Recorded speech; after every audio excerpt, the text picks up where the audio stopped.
This place, St Thomas's Hospital, just by the River Thames, opposite the Houses of Parliament, is a place that has bittersweet memories for me.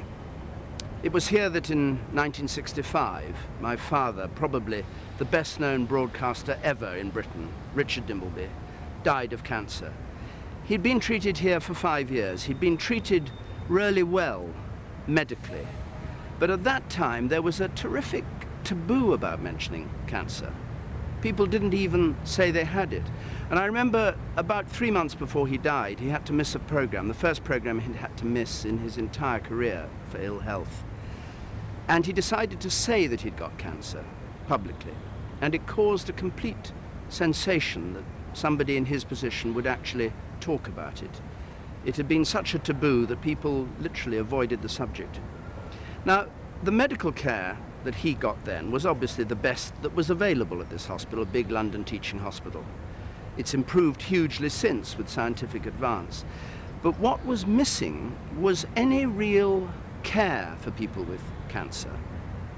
It was as though everybody was so busy treating the illness, they hadn't really thought about the psychological effect on a family, on the patient himself, of being ill.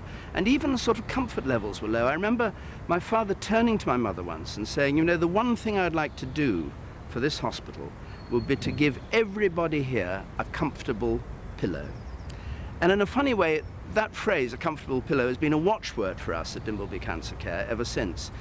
I remember when my father was having radiotherapy, for instance, he'd have to sit in a drafty corridor with just a row of bleak chairs, nobody talking to each other, and wait for his turn. And we thought then, with the help of the people at the hospital, something's got to be done about this. He had friends here, he made a lot of friends, and they said, look, why don't we try and organize something that improves the care of people with cancer? And we had the resources, because when my father died, there was such an outpouring of grief from people who loved him as a broadcaster, that my mother simply said, don't send flowers, send money, and we'll do something for people with cancer. And within a few years, we'd set up the beginnings, it has to be said, of a sort of caring for cancer scheme. We arranged a room where people having radiotherapy could simply go and sit and talk, discuss what was happening to them, either with the professionals or, really just as important, with patients themselves. And that was where our whole interest in cancer care grew, and my goodness, it's grown since then. We've got a wonderful cancer care room here where we do all sorts of treatments for people we've developed over the years, some of them complementary therapies, aromatherapy, massage, that kind of thing. Quite a lot of work done on psychological support, so people can go and discuss their illness and talk about the way it's going. And some of it directed at family life. You know, people in this part of London, for instance, and in many parts of Britain, find that the moment they get ill with cancer, they have financial worries. And they can get benefit support, and we advise on that. So that's been a major part of what we've tried to achieve over the years.